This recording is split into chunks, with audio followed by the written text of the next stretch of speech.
Welcome to the bold analysis, ladies and gentlemen.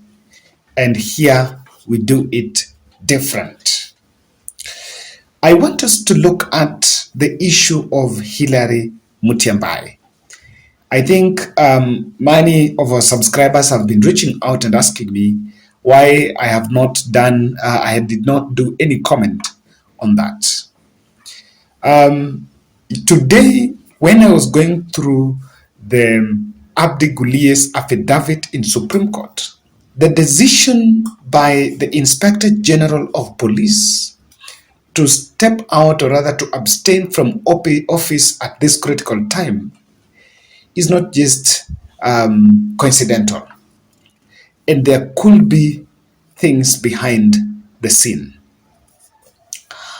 Hillary Mutyambai is a member of National Security Council.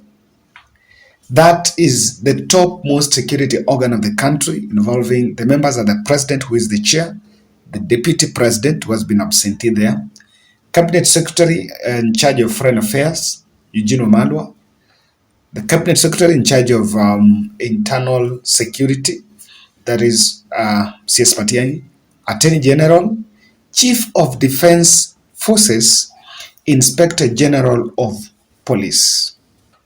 So he's a member of that council. Number two, he was also a member of transition committee that was appointed by the president Uhuru Kenyatta to oversee the transition to the next regime. So these are very key institutions, or rather, these are very key bodies at this critical time. So we also don't want to wish away the fact that he could also be sick and is on a compulsory sick leave. But the question that the Kenyan voters have been asking, or rather the question that everyone else is asking, did he abstain from office, or someone pushed him off from office? That's a question. And that's what I want us to just try to digest and get here clearly.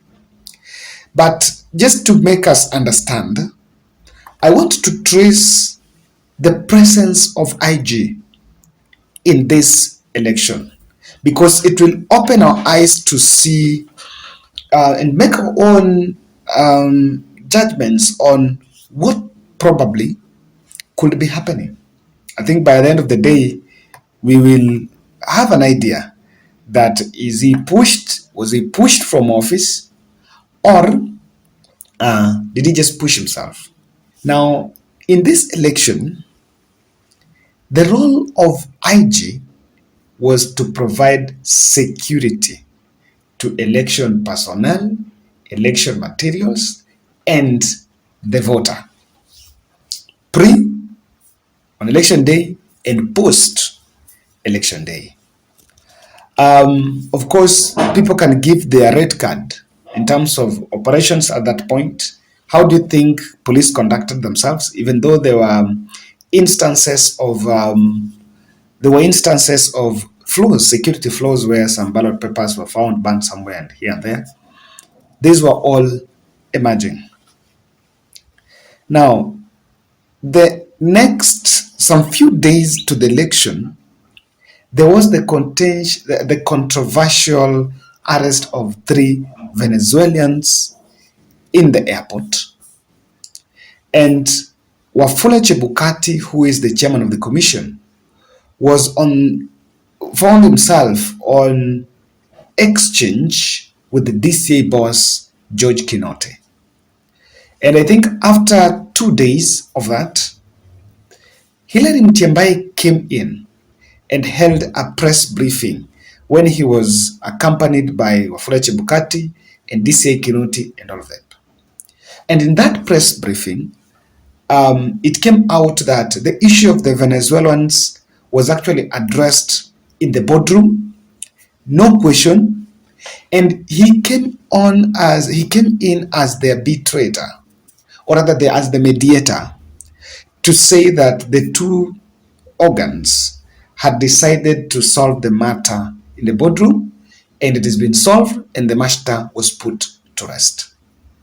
So he came in at that moment, and you could see him played that role. Now, I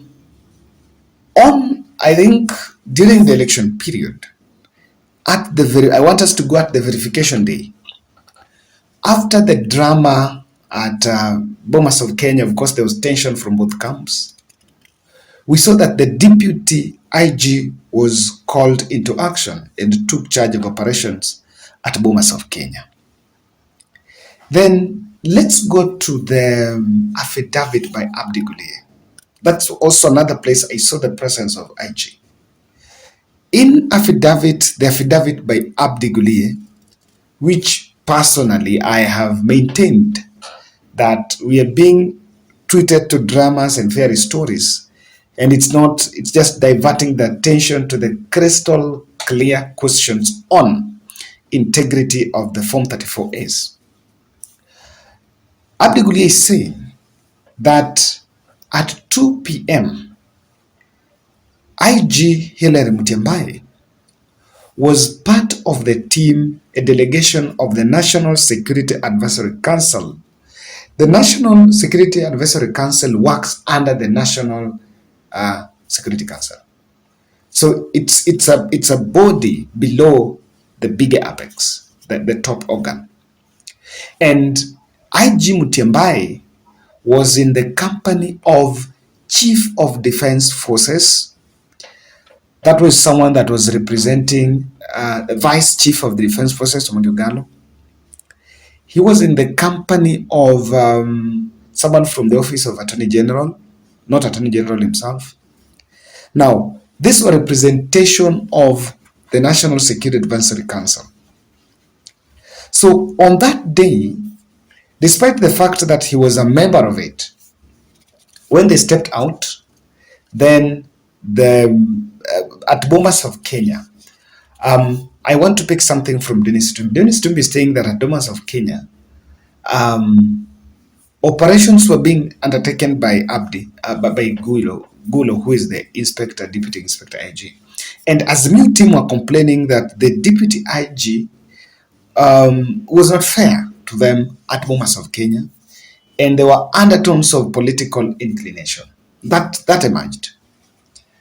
However, he actually took charge, but Dennis Itumbi has also come out, blamed him, saying that he acted to be restoring calm, but it did not work. He did not have orders there.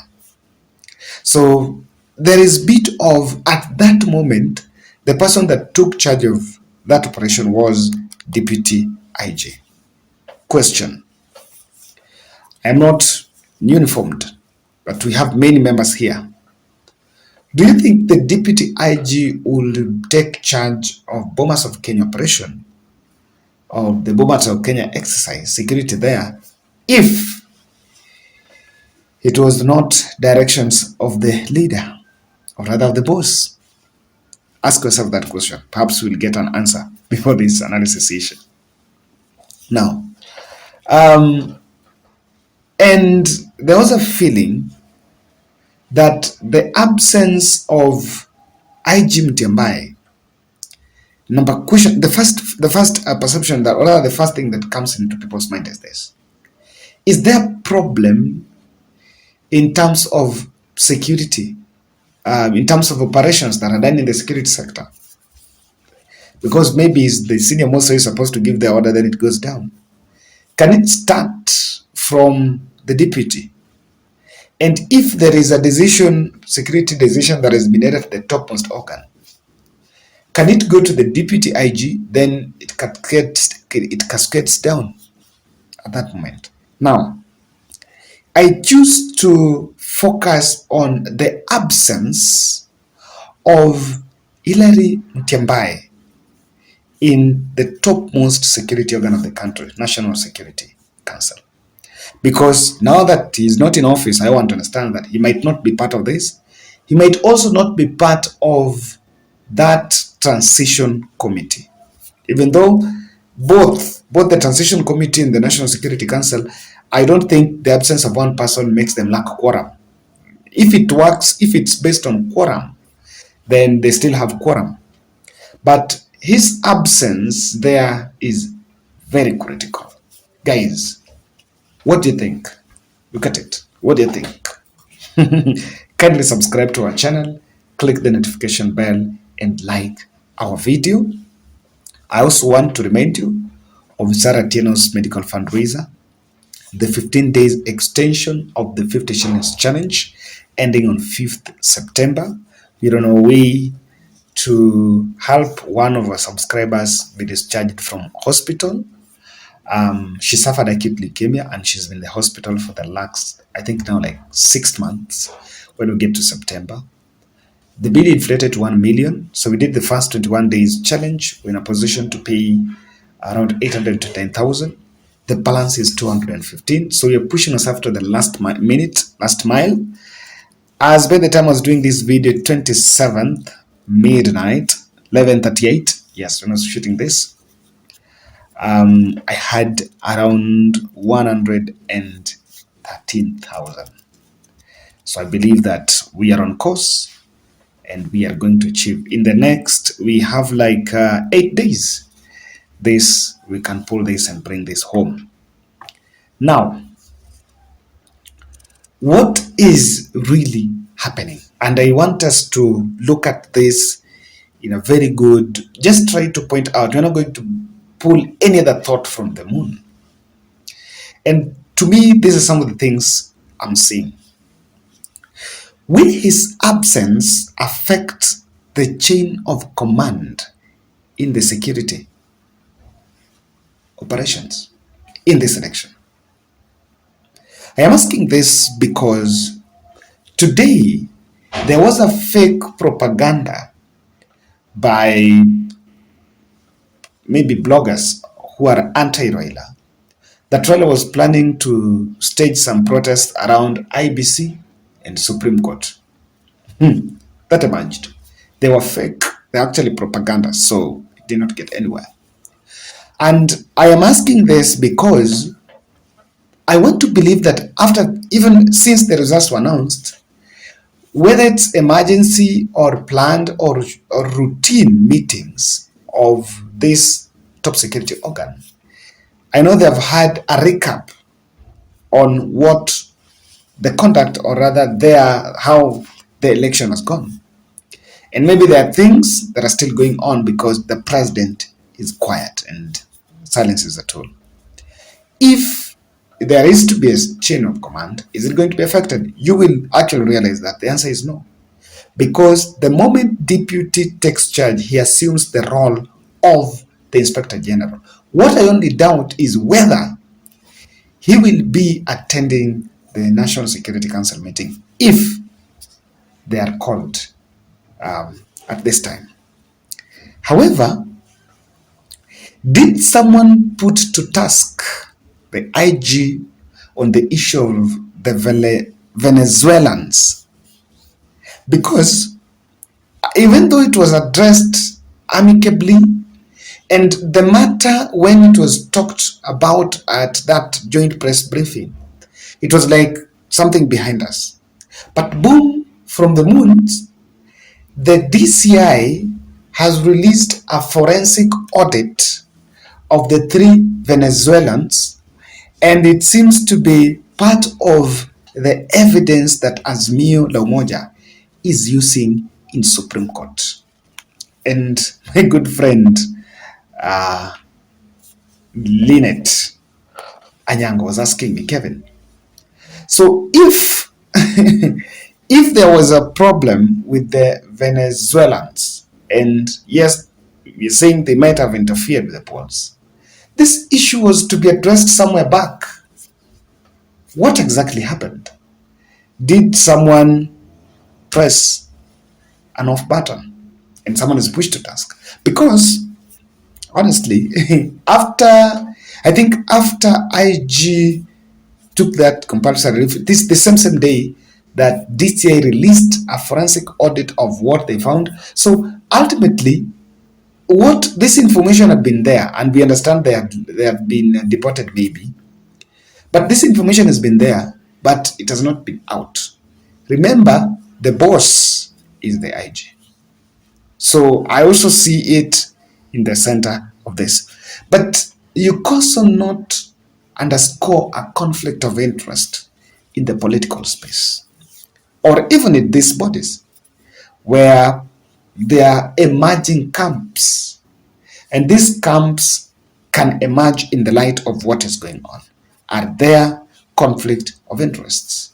And because of these interests, someone can feel, okay, it's time for me to step aside and maybe I just want to take off, or the pressure is too high, but I need to take off from that. These are all things you can look. But if you ask me, at this moment, a civil servant or someone can also decide to abstain from unforeseen, or rather abstain from foreseen circumstances in future that might need the indulgence of that office. And that's my bold. What's your take on him? Well, of all those that have spoken, I think he asked me, the post-election therapy seems to have yielded pressure in different offices, especially those who are playing critical roles in that election.